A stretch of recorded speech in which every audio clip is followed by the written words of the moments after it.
एक बार की बात है, सुंदरबन इलाके में रहने वाले ग्रामीणों पर हर समय जंगली जानवरों को खतरा बना रहता था। खास तौर पर जो युवक जंगल में लकड़ियां चुनने जाते थे, उन पर बाघ कभी भी हमला कर सकते थे।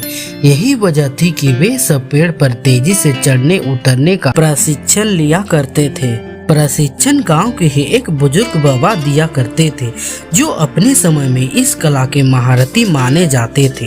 बाबा कुछ महीनों से युवाओं के समूह को पेड़ पर तेजी से चढ़ने उतरने की बारीकियां सिखा रहे थे और आज उनके प्रशिक्षण का आखिरी दिन था। बाबा बोले, आज आपके प्रशिक्षण का आखिरी दिन है।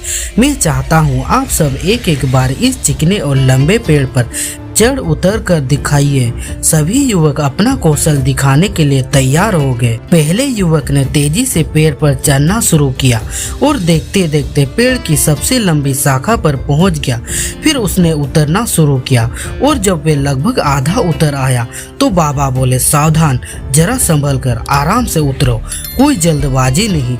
युवक सावधानी पूर्वक नीचे उतर आए। इसी तरह बाकी के युवक भी पेड़ पर चढ़े और उतरे और हर बार बाबा ने आधा उतर आने के बाद ही उन्हें सावधान रहने को कहा। यह बात सब युवकों को अजीब लगी और उनमें से एक युवक ने पूछा, बाबा, हमें आपकी बात समझ में नहीं आई।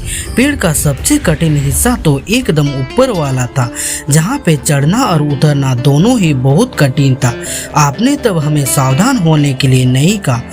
जब हम इस पेड़ का आधा हिस्सा उतर आए और बाकी हिस्सा उतरना बिल्कुल आसान था, तभी आपने सावधान होने का निर्देश क्यों दिया?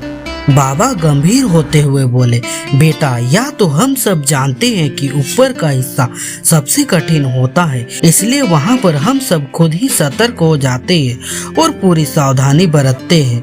लेकिन जब अपने लक्ष्य के समीप पहुँचने लगते हैं तो वह हमें बहुत ही सरल लगने लगता है। हम जोश में होते हैं और अति आत्मविश्वास से भर जाते हैं और इसी समय सबसे अधिक गलती होने की संभावना होती है। यही कारण है कि मैंने तुम लोगों को आधा पेड़ उतर आने के बाद सावधान किया, ताकि तुम अपनी मंजिल के निकट आकर कोई गलती न कर बैठो। युवक बाबा की बात समझ गया। आज उन्हें बहुत बड़ी सीख मिल चुकी थी। उम्मीद है आप भी इस कहानी का सार समझ चुके होंगे। धन्यवाद।